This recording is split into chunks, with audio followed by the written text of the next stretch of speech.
Astaghfirullahaladzim. Alladzi la ilaha illa huwal hayyul qayyum wa atubu ilaih.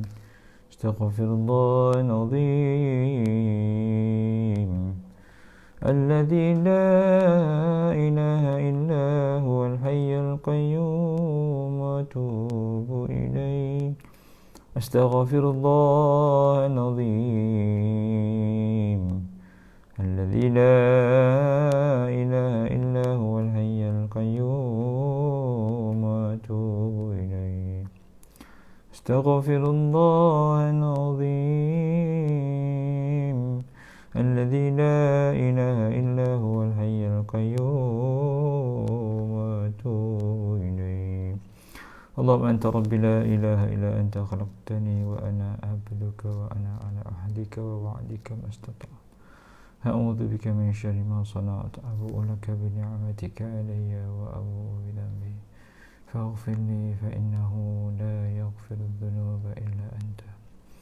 Allahumma salli ala sayyidina Muhammad wa ala alihi wa sahbihi wa baraka wa sallam.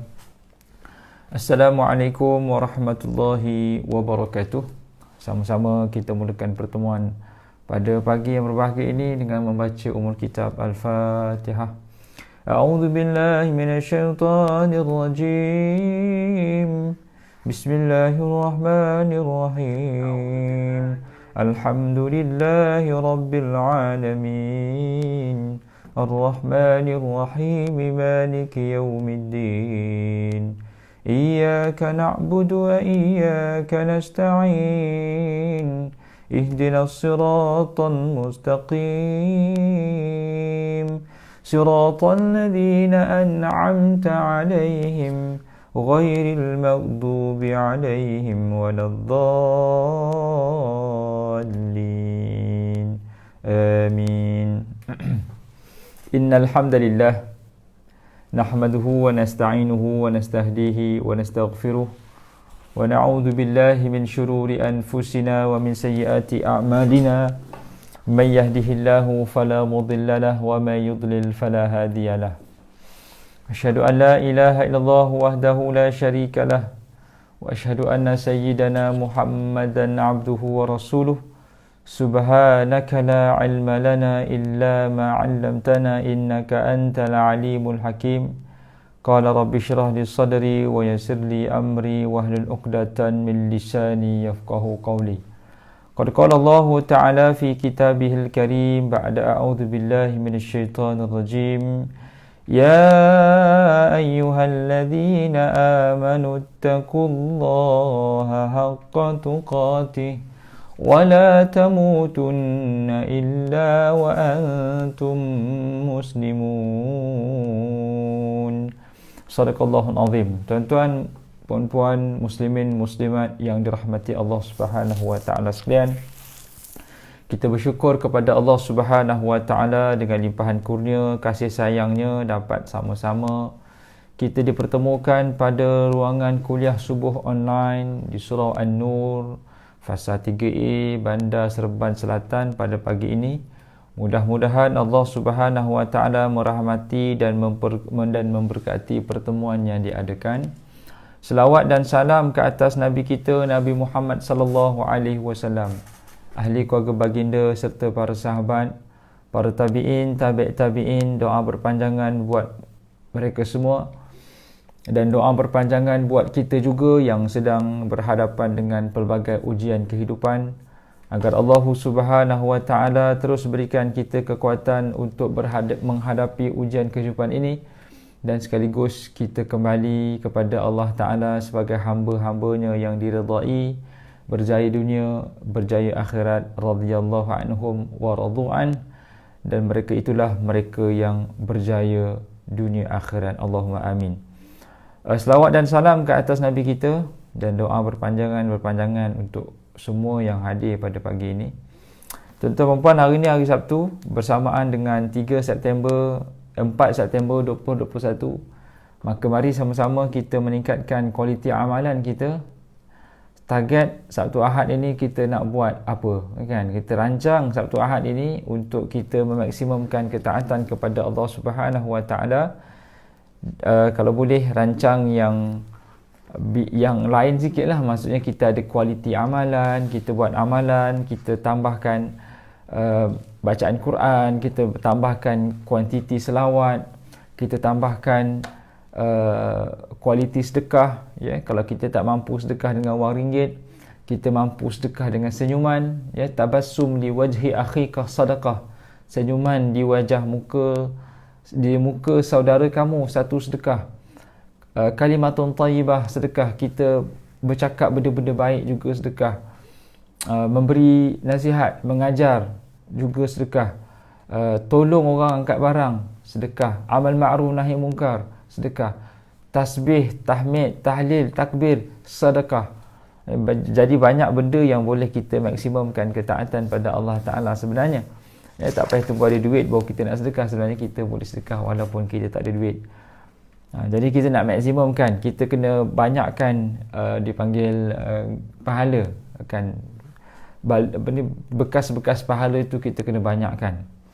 Kalau dalam dunia ekonominya, kita diversify income. Kita nak ada property, kita nak ada emas, kita nak ada investment, kita nak kena ada business yang sedang running. Kita diversify income. Tapi sayang kalau kita tidak diversify pahala. Diversify pahala ni maksudnya kita kena banyakkan source of pahala, sumber-sumber pahala yang lain. Kita nak ada anak yatim yang kita tolong, kita nak ada rumah pusat tahfiz yang kita bantu, kita nak ada surau yang kita tolong, kita nak ada masjid yang kita tolong banyak. Supaya apa? Supaya di saat kita menghembuskan nafas yang kita yang terakhir, kita tak tahu di manakah ibadat ataupun mana satukah ibadat pahala yang mendapat keredaan Allah Subhanahu Wa Taala. Itu dipanggil diversify income, diversify pahala, meluaskan pahala punya source of pahala, sumber-sumber pahala. Selamat datang kepada yang hadir pada pagi ini, kepada Kak Z Fauzia Asad daripada Singapura, Lin Mazlin daripada Johor Bahru, Kak Zah daripada Trolak Perak, Siti Maisarah daripada Terengganu, Siti Aisyah Kak Apah, terima kasih hadir. Daripada Puan Atikah, terima kasih hadir Puan. Allahumma salli ala sayyidina Muhammad. Ahmad Syafri, siapa lagi? Nur Aisyah Talib, ya, dan semua yang hadir didoakan kebaikan. Allahumma amin. Syamsiah Saleh, Best Hunter, terima kasih hadir. Allahu Akbar, ya. Mudah-mudahan kita semua mendapat kebaikan di atas pertemuan ini. Banyakkan doa yang baik-baik. Terpilihnya kita hadir ke Taman Syurga ini bukan satu kebetulan, tetapi takdir daripada Allah Subhanahu Wa Taala. Terima kasih kepada Kak Nurbi Kamsan daripada Wangsa Maju, Kuala Lumpur. Syairah Abdul Rahman, terima kasih. Baik, kita sambung pesanan Imam Ghazali, seorang alim, seorang ulama yang mengarang banyak kitab. Terima kasih kepada Puan Asma Zuraida, waalaikumsalam warahmatullahi wabarakatuh jami'an, yang mengarang banyak kitab. Yang kita bicarakan pada pagi ini iaitu bab taubat. Bab taubat kita dah habis dah, saya kira. Ya, bab taubat ni almost habis. Ya. Di mana pengarang kitab Imam Ghazali menyebut, ya, cuba kita renungkan keadaan diri kita. Kita bicara bab taubat, masih lagi bab taubat. Cuba renungkan keadaan diri kita. Insaflah sebelum dihitung di hari kiamat dan segeralah bertaubat sebelum ajal tiba. Ini kerana kehadiran ajal kita tidak tahu. Sedangkan dunia ini penuh dengan kepalsuan dan penipuan. Nafsu dan syaitan adalah musuh kita yang paling utama di dunia. Maka rendahkanlah hati dan pohonlah perlindungan kepada Allah Subhanahu Wa Taala. Imam Al-Ghazali menyebut dalam kitab Minhajul Abidin, dalam cetakan pada muka surat ke-80, siapa yang ada kitab ni, muka surat 80, bahawasanya kita ni tuan-tuan perempuan, mati tak tunggu sesiapa pun, kan. Selalunya times wait for no man, kan. Masa tidak tunggu sesiapa pun. Sama jugalah dengan mati. Mati doesn't wait for anybody, kan. Itu lebih kurang cakap Jawanya. Maksudnya mati itu datang bila-bila masa sahaja. Sama ada kita imam ke, kita bilal ke, kita siap ke, kita tuan rumah ke, kita tetamu ke. Idza jaa ajaluhum la yastakhiruna sa'atan wa la yastaqdimun. Bila mati itu sampai, tidak akan dilewatkan sesaat dan tidak akan dicepatkan sesaat. Mati sampai. wala kuntum fi burujin musyayyadah, kata Allah Ta'ala. Kalau kamu sorok di dalam bangunan yang kokoh, yang tertutup rapi, burujin musyayyadah, mati tetap akan datang. Qul innal mauta alladhi tafirruna minhu fa innahu mulaqikum. Sesungguhnya mati yang kamu cuba larikan diri itu tetap akan datang menemui kamu. Jadi dalam Quranul Karim tuan-tuan dan puan, Allah Subhanahu Wa Taala beritahu dekat kita, mati ni memang akan datang jemput kita walaupun kita cuba lari. Maka Imam Ghazali gunakan sudut yang sama mengajar kita untuk menilai hakikat kejadian. Kita ini terlalu rapuh. Dan sebab itu kita kena berhati-hati bila kita menelusuri kehidupan dunia ini yang penuh dengan pujuk rayu, penuh dengan penipuan dan kepalsuan. Kita berada di atas platform yang selalu mengajak kita untuk divert, lari daripada landasan. Dalam satu hadis, Nabi SAW lukis satu lukisan straight di atas tanah. Maka Nabi kata, hadza sirati mustaqiman, ini jalan aku yang lurus. Dan kemudian Nabi buat jalan-jalan yang sengit. Fala tattabi'is subul, nama kata Nabi, jangan kamu ikut jalan-jalan yang lain. Kerana memang pujuk rayu dunia akan suruh kita ikut jalan-jalan yang lain. Sebab kita ada nafsu, kita ada godaan iblis dan syaitan yang akan suruh kita tengok benda lain. Sebagai contoh, kita nak ke syurga daripada point A ke point B semudah menggariskan straight begini. Ini A, B. A, B. Nak ke syurga ni semudah straight line. Tapi kadang-kadang kita terpaksa kona pusing, turun, pusing, turun, pusing baru nak sampai point B. Kan? Kita ialah disebabkan keserokan dunia tu, kita go A, B, turun macam ni, naik, turun, naik, turun, naik, turun, naik, turun, baru sampai point B. Macam kita nak pergi ke Ipoh Perak, kita ada highway straight je, kita ada jalan lama, singgah Tanjung Malim, singgah Bido, singgah macam-macam tempat lah nak singgah, nak pergi ke Ipoh tu. Ada? Singgah ke Sungkai, ke Terolak, baru sampai ke Ipoh. Sedangkan kita boleh ikut highway zoom straight. Begitulah jalan nak ke syurga, kita boleh zoom straight. Tetapi kadang-kadang iman, godaan nafsu dan syaitan ini menyebabkan kita menyimpang-nyimpang. Takut kita menyimpang sampai tak jumpa syurga. Ya, betul. Maka kata Imam Ghazali, nafsu dan syaitan ini musuh yang paling utama. Nafsu dia akan tergoda dengan kecantikan duniawi. Syaitan pula dia berbisik untuk kita terjebak untuk buat maksiat. Ini yang bahaya. Maka kata pengarang kitab, rendahkan hati, pohonlah perlindungan pada Allah Ta'ala. Jadi untuk elak daripada kita terganggu dengan syaitan dan pujuk rayu dunia, maka rendahkan hati, put down your ego. Letakkan ego tu di rendah, di tahap yang paling rendah. Dan pohonlah pada Allah Ta'ala agar kita selalu dipandu. Minta pada Allah Ta'ala agar kita selalu berada di on the right track. Minta. Kadang-kadang kita ego nak minta pada Allah Ta'ala. Ego tu kita letak jauh-jauh. Minta ampun pada Allah Ta'ala, minta hidayah ni doa para anbiya. Nabi-nabi ni orang ataupun individu yang bertanggungjawab menyampaikan dakwah pada manusia. Pun setiap malam minta pada Allah Ta'ala. Bahkan Rasulullah SAW sendiri minta pada Allah, ya muqallibal qulub thabit qalbi ala dinik. Wahai Tuhan yang membolak-balikkan hati, tetapkan hatiku. Baik, kata pengarang kitab, kita masih ingat kisah Nabi Adam. Baginda diciptakan oleh Allah, diberi roh, kemudian diangkat oleh malaikat ke dalam syurga. Tetapi kerana melakukan satu kesalahan yang tidak disengajakan, baginda diturunkan ke dunia. Allah berfirman kepada Adam, wahai Adam, aku ini temannya bagaimana bagi kamu? Adam menjawab, teman yang paling baik bagiku. Allah berfirman, wahai Adam, keluarlah engkau sekarang juga daripada tempatku ini, dan tanggalkan daripada kepalamu mahkota kemuliaan pemberianku. Ini kerana orang yang melanggar laranganku tidak berhak menjadi temanku. Menurut sebuah riwayat, setelah itu Nabi Adam menangis hingga 200 tahun lamanya. Akhirnya Allah menerima taubatnya dan mengampuni kesalahannya yang hanya selepas sekali itu, iaitu memakan buah larangan yang telah dilarang, buah larangan yang telah termakan pujuk rayu iblis. Allahu Akbar, ya. Nabi Adam AS pada asalnya duduk di syurga, kemudian termakan pujuk rayu iblis, dan akhirnya makan buah larangan, terdamparlah Adam dan Hawa di dunia.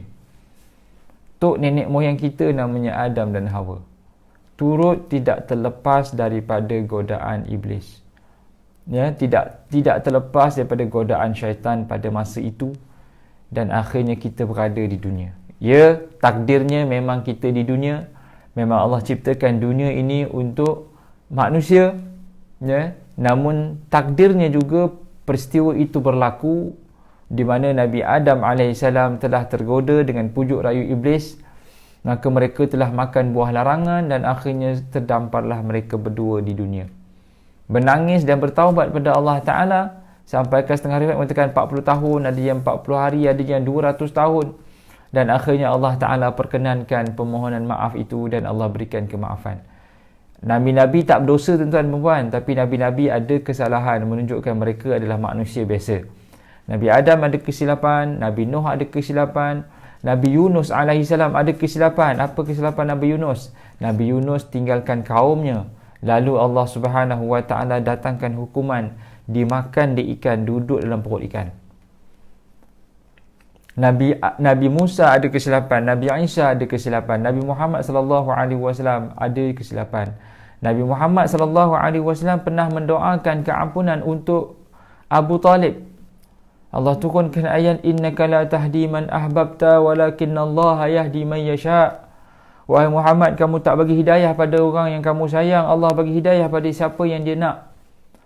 Nabi Muhammad sallallahu alaihi wasallam pernah berjanji dengan orang Quraisy untuk memberi tahu jawapan kepada 3 ramalan, 3 soalan.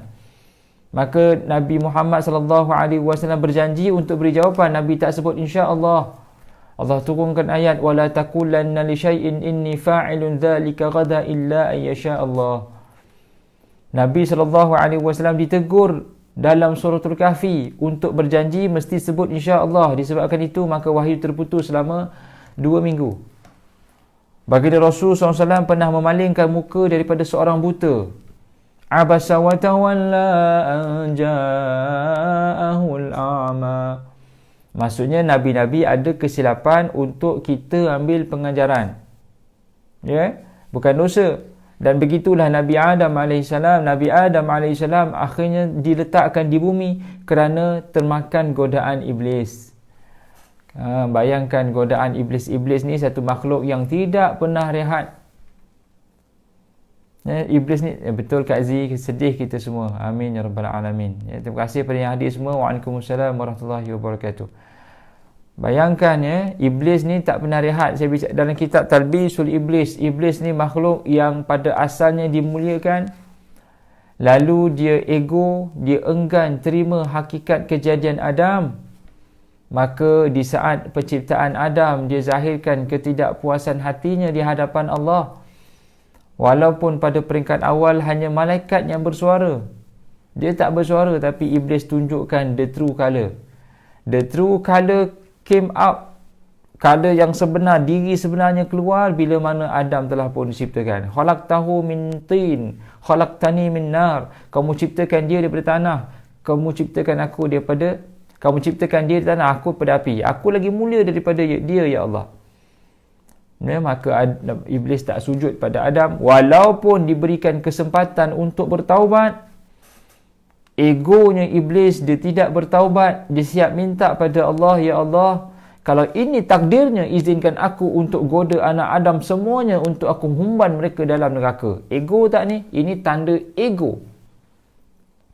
Keegoan iblis ini telah menyebabkan mereka terhumban ke dalam api neraka. Bahkan dia berjanji dan berikrar, la uzayyina lahum wa la ughwiyannahum ajma'in, akan aku goda anak Adam dan aku campakkan semuanya dalam neraka. Wali'adzubillah. Tuan-tuan, maksudnya kita ada satu musuh yang tak pernah rehat. Meetings after meetings after meetings, postmortem after postmortem untuk goda setiap individu di daripada kita. Maksudnya lagi kita hadir ke taman syurga, lagi banyak mereka punya meeting untuk goda kita. Maksudnya kita ni di alam iblis, nama kita masyhur lah. Kan? Maksudnya tak adalah nak dibanggakan, tak benda yang bukan dibanggakan lah. Nama kita viral bila kita duduk dalam taman syurga. Antara benda yang memviralkan nama kita di kalangan iblis adalah mereka yang keluar rumah berdoa. Dalam kitab Al-Azkar, barang siapa yang keluar rumah lalu memuji Allah Subhanahu wa taala, bismillahi tawakkaltu 'ala Allahi la haula wala quwwata illa billah. Siapa yang keluar rumah baca bismillahi tawakkaltu 'ala Allahi la haula wala quwwata illa billah, Allah akan berikan dia kufiat. Allah berikan dia kesempurnaan, perlindungan dan kecukupan. Lalu syaitan akan berbincang, macam mana kita nak goda dia dah minta tolong pada Allah Ta'ala. Jadi nama orang yang keluar rumah sambil doa pada Allah Ta'ala ni, nama dia sedang diviralkan di kalangan para jin dan iblis dan syaitan. Sama jugalah orang yang duduk dalam taman syurga, sama jugalah orang yang duduk dalam masjid, sama jugalah orang yang dah berkahwin, sedang di akad nikah tu menangis para jin dan syaitan kerana mereka tidak ada ruang untuk menggoda daripada godaan seorang wanita. Maka Nabi Adam AS juga akhirnya tergoda dengan pujuk rayu iblis, makan buah larangan, terdampar kita ke bumi. Allahu Akbar. Demikianlah permohonan orang yang bertaubat. Ceritanya Nabi Adam bertaubat, Allah terima. Amin ya rabbal alamin. Allah Maha penerima taubat. Tapi iblis tak nak bertaubat. Alangkah indahnya kalau iblis bertaubat di saat dia disuruh untuk bersujud pada Adam dan dia dilempar dalam neraka. Dia boleh berkata, ya Allah, aku bertaubat di atas kesalahanku, ya Allah. Boleh tak iblis minta begitu? Boleh sangat. Tapi iblis ni ego. Terima kasih pada yang hadir, pada Nurul Aryana, kepada Khalijah Muhammad, Roslina Ismail, Ahmad Safri, Masya Allah. Nur Zaitul Asikin, Akmal Nisa. Waalaikumsalam warahmatullahi wabarakatuh. Kita membicarakan kitab wasiat Imam Al-Ghazali, Minhajul Abidin, dalam bab taubat. Demikianlah permohonan yang orang yang bertaubat dan menjerit di dalam hatinya seperti Adam AS. Maka bagaimana pula dengan keadaan orang yang terus melakukan dosa dan tidak bertaubat, malah terus hanyut dan sesat?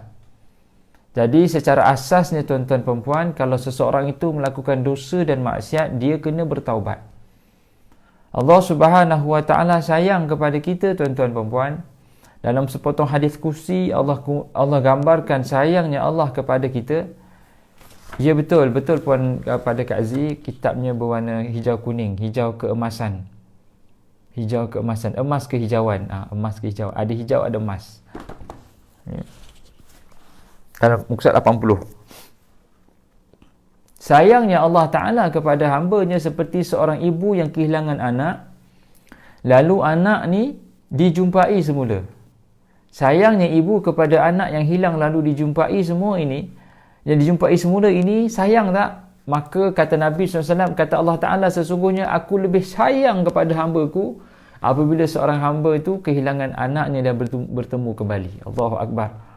Sayang anak ni tidak bertepi. Anak kalau tengah malam lapar, bapak sanggup masak nasi goreng tau, walaupun bapak tu mata tinggal separuh je. Ya, anak menangis, ayah sanggup ke dapur bancuh susu, lupa nak tutup tin susu. Tiba-tiba bangun pagi esok, cicak berenanglah dalam tin susu tu. Marah isteri kita. Ini antara kenangan-kenangan lah dulu. Allahu Akbar. Mak saya beritahu, ayah kamu dulu punyalah sayang pada kamu. Ya. Bila kamu menangis, mak penat sangat jaga 3 orang anak, maka ayah pun bancuh susu di dapur, lupa nak tutup tin susu tu. Penyudahnya ada cicak. Allah, ayah dah buanglah susu tu. Nasib baik tinggal sikit dah pun. Ya, itu kenangan-kenangannya lah. Ya. Sayangnya kita pada anak, kalau anak balik rumah, anak kata, ayah lapar lah ayah, kita sanggup bagi makanan yang kita sedang bawa balik ni pada anak. Tak apalah, makan dulu, ayah akan makan kemudian. Sayang tak bapak kepada anak? Sayang tak mak kepada anak? Sayang. Mak sanggup berkorban masa lapangnya, sanggup berkorban masa senangnya, sanggup berkorban tidurnya untuk melihat anaknya tersenyum. Bapa sanggup berkorban siang dan malam bekerja untuk menghantar anaknya ke Menara Gading untuk ke universiti. Sayangnya mak bapa kepada anak, tetapi tidak boleh menandingi sayang Allah kepada hamba-Nya, kerana sayang Allah kepada hamba-Nya mengatasi sayang ayah dan ibu kepada anak. Setelah anak tu hilang dan kembali semula, itu pun tak boleh nak lawan sayang Allah pada kita. Allahu Akbar, ya. Maka kadang-kadang kita tidak adil kepada nikmat-nikmat yang Allah berikan kepada kita. Berlaku adillah kepada nikmat Allah yang telah Allah berikan kepada kita dengan memaksimumkan ketaatan, memperbanyakkan ketaatan pada Allah Subhanahu Wa Taala. Terima kasih pada yang hadir. Ya, betul. Ya, kadang-kadang mak sanggup tak makan bila anak minta, kata Kak Azhar. Betul lah. Macam mak saya sanggup tak makan. Saya dulu kerja balik sekolah apa semua. Kadang-kadang kita makan, tengok makanan sikit di atas meja. Kita makan siap makan bertambah tau. Kita, mak dah makan, tak apalah kau makanlah dulu. Tengah syok makan, mak sedap lah mak, kau tambah je. Kita pun tambah masakan tu. Lepas tu mak makan apa? Alah, tak apalah, mak diet je lah, dah tak ada makanan. Allah hai. Rasa bersalah, sangat bersalah. Dan sebab kita balik sekolah, kita lapar, kita makan. Bila makan, melantak semacam. Habis pula makanan. Sebab favourite, masakan ibu kan favourite kita. Bila kita cakap, mak dah makan. Mak belum makan. Ya Allah mak, minta maaf lah, adik dah habiskan makanan. Tak apa. Nanti kan mak pandai lah goreng telur. Tu tak pun mak diet je. Sedih kita dengar mak kata mak nak diet. Mak sayang kita, tapi sayang Allah Ta'ala pada kita mengatasi sayangnya ibu kepada kita. Tapi kita tak rasa. Gubahan syair yang indah. Yakhafu ala nafsih man yatub, wa kaifa taral hala man la yatub. Orang yang bertaubat merasa khawatir akan dirinya, bagaimana pula orang yang enggan bertaubat? Allahu Akbar. Sedangkan orang yang bertaubat pun rasa risau dirinya macam mana di hadapan Allah. Cuba bayangkan betapa orang yang langsung tak bertaubat. Orang yang banyak bertaubat pun rasa risau diri dia di hadapan Allah. Kalau orang tak bertaubat, betapa mereka ni bermain dengan benda yang sangat bahaya, sebab depan ni kan antara syurga dan neraka. Orang yang banyak bertaubat risau masuk neraka. Habis tu orang tak bertaubat langsung, dia tak tahu ke diri dia di mana. Allahu Akbar. Jika seorang telah bertaubat kemudian kembali melakukan dosa, kerana syaitan akan terus-menerus menggoda, terutama terhadap orang yang telah bertaubat. Syaitan sangat membenci dan akan selalu menggoda mereka agar kembali melakukan dosa. Jika perkara ini terjadi, segeralah bertaubat serta berkatalah dalam hati, semoga dirimu mati sebelum kembali melakukan sebarang dosa. Allahu Akbar. Bila kita bertaubat, kita rasa nak buat dosa balik. Bila kita buat dosa, kita rasa nak bertaubat balik. Bila kita dah bertaubat, kita rasa nak buat dosa balik. Maka kata Imam Ghazali, harapkanlah mati sampai dulu sebelum kamu nak buat dosa. Maksudnya kalau kita teringin nak buat dosa, kata Imam Ghazali, maka tolong harapkan mati. Sebab kita tak nak kita buat dosa, kita benarkan diri yang waras ini buat dosa. Sedangkan Allah bagi kita peluang untuk bertaubat. Tuan-tuan dan puan, rasa bersalah, guilty conscious, rasa bersalah ini merupakan satu nikmat yang besar. Berapa ramai orang yang tidak ada rasa guilty, rasa bersalah dalam hati, menyebabkan dia jauh daripada Allah Ta'ala. Sesungguhnya rasa bersalah ini satu nikmat yang besar. Sebab itu kalau kita buat dosa, rasa terjetik, ya Allah, salahnya aku, istighfar terus, pegang sungguh perasaan bersalah ini. Jangan dibiarkan dia malap dan hilang. Kerana di saat dia hilang dan malap, begitulah hilangnya dekatnya Allah dengan kita. Di saat kita buat maksiat dan kita rasa berdosa, maka di situlah Allah campakkan, Allah datangkan dekat dengan kita, bertaubat, aku dekat dengan kamu. Tapi bila kita buat dosa kali kedua, kita buat dosa kali ketiga yang sama, hilang perasaan rasa bersalah itu, maka sedarlah kita jauh daripada Allah. Sekali kita ambil duit rasuah, kita rasa bersalah. Kali kedua kita rasa sedap pula. Kali ketiga kita minta pula, tak ada rasuah ke? Maka begitulah keadaan manusia. Kali pertama dia pegang tangan yang bukan mahram, dia rasa bersalah. Boleh ke pegang tangan orang perempuan ni? Kali kedua dia pegang, dia rasa seronok. Kali ketiga dia akan cari mana tangan perempuan yang aku nak pegang. Sekali dia pegang botol arak, dia rasa bersalah sangat. Kali kedua dia pegang botol arak, dia rasa sedap. Kali ketiga dia mencari botol arak, mana botol arak untuk aku pegang dan minum. Maksiat ni macam tu. Sekali dia break the rules, dia akan rasa sangat bersalah. Kali kedua dia buat, dia akan rasa seronoknya buat maksiat. Kali ketiga dia akan ketagih nak buat maksiat. Itu sifat manusia. Kali pertama dia mengumpat, dia rasa bersalah. Kali kedua dia rasa seronok. Kali ketiga dia tak sabar nak mengumpat. Ini fitnah iblis ni. Jadi bila kita pertama kali buat maksiat, kita rasa bersalah. Bersalah itulah nikmat yang besar. Rasa bersalah itu nikmat yang besar. Jangan dibiarkan rasa bersalah ini padam. Sebab itu tanda hati kita dekat ataupun jauh dengan Allah Subhanahu wa taala. Allahu akbar. Demikianlah seterusnya sehingga ketiga dan keempat kali. Bagaimana kita sering melakukan dosa, maka kita juga perlu sering melakukan taubat. Berhati-hatilah agar keinginan atau niat untuk bertaubat tidak lemah daripada keinginan atau melakukan dosa. Jangan sesekali putus asa daripada rahmat dan keampunan Allah Subhanahu wa taala. Kata pengarang kitab, kata Imam Ghazali, setiap kali kita buat dosa, bertaubat. Setiap kali kita buat dosa, kita bertaubat. Cepat bertaubat. Jangan kita tak endahkan perasaan nak taubat itu. Sebab itu nikmat yang besar. Jangan sekali-kali putus asa daripada rahmat Allah. Buat salah, taubat terus. Selain itu, jangan mudah dikuasai oleh syaitan sehingga membenarkan ia menghalangi kamu untuk bertaubat, tetapi dengan mudah sekali melakukan dosa. Sering melakukan taubat adalah satu petanda yang baik. Bila kita banyak kali rasa nak bertaubat, kita ignore. Tapi bila rasa nak buat dosa, kita layan semacam pula. Tak jadilah gitu, tak adil pada diri kita. Waalaikumsalam warahmatullahi wabarakatuh jami'an kepada semua yang hadir. Tak adil pada kita bila kita rasa nak buat maksiat, kita buat. Tapi bila bertaubat, kita tak layan perasaan itu. Tak adil, kita berlaku zalim. Sedangkan kita tahu kita ni sentiasa berdosa. Bertaubat, mohon istighfar. Hari-hari minimum 100 kali istighfar. Ni amalan para anbiya. Istighfar ni amalan para anbiya. Nabi Adam sampai Nabi Muhammad SAW, semua Nabi bertaubat. Walaupun mereka tidak ada dosa. Maka kita juga kena bertaubat. Sebab kita banyak dosa. Rasulullah sallallahu alaihi wasallam bersabda seperti hadis, khiyarukum kullu mufattanin tawwabin. Yang baik di antara kamu adalah yang sering tergoda tetapi selalu bertaubat dan kembali kepada Allah dengan perasaan menyesal atas dosa yang telah dilakukan dan dengan disertai dengan istighfar. Maksudnya orang yang baik ni dia selalu istighfar. Wa may ya'mal su'an aw yadhlim nafsahu thumma yastaghfirillah yajidillaha ghafurar rahima. Dan sesiapa yang melakukan kejahatan atau menganiaya diri sendiri dengan melakukan maksiat, kemudian dia memohon ampun kepada Allah, nescaya ia akan mendapati Allah Maha Pengampun lagi Maha Pengasihani. Surah An-Nisa ayat ke-110. Banyak mana dosa yang kita buat, tingkatkan taubat. Buat dosa 2 kali, taubat 3 kali. Buat dosa 5 kali, taubat 6 kali. Buat dosa 1000 kali, taubat 1001 kali.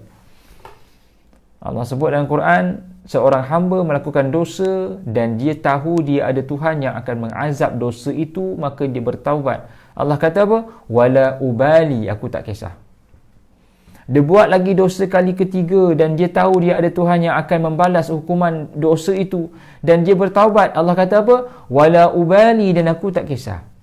Dia buat kali keempat, kali kelima, kali keenam dan berkali-kali dia buat maksiat dan dia tahu dia ada Tuhan yang akan menghukum dia dan dia bertaubat. Allah kata wala ubali, aku tak kisah. Jadi banyak akan bertaubat tuan-tuan. Walaupun kita ni tak adalah baik sangat, tapi taubat, jangan pandang rendah pada taubat. Ya, faqultu astaghfiru rabbakum innahu kana ghaffara. Kesimpulannya, jika seorang mula bertaubat, buanglah segala dosa daripada hati, kuatkan niat dalam hati untuk tidak akan kembali melakukan dosa kecuali jika tidak disengajakan. Bila dah bertaubat, kita janji jangan buat secara sengaja. Tak sengaja dan itu dimaafkan. Sesungguhnya Allah Maha mengetahui keikhlasan hati hamba-Nya. Seterusnya, maafkanlah musuh-musuhmu, qada solatmu dan juga puasa kamu yang tertinggal. Pohonlah kepada Allah dengan sepenuh hati agar Allah Subhanahu wa taala memaafkan segala yang tidak dapat dipenuhi dari segala kekurangan. Maksudnya minta ampun pada Allah, maafkan kesalahan orang, qada solat, ganti puasa. Ini benda yang perlu kita buat. Dan kata pengarang kitab, boleh kita baca doa ini.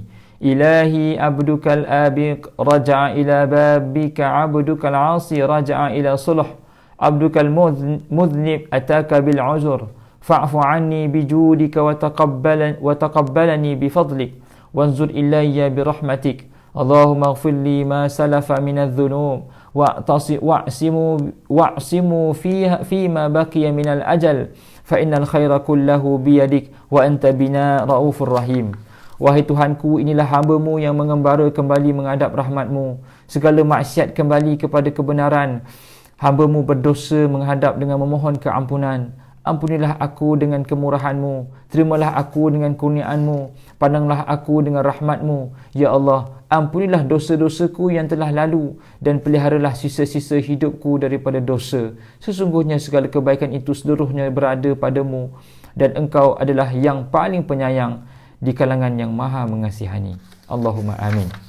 Maka tuan-tuan, itulah lebih kurang kuliah subuh kita pada pagi ini, bicara bab taubat, karangan Imam Al-Ghazali Minhajul Abidin. Maka insya-Allah pada minggu depan kita akan masuk bab peringkat awaiq, iaitu rintangan. Kita nak baca bab rintangan taubat. Apakah dia rintangan taubat, rintangan dunia pada minggu hadapan insya-Allah.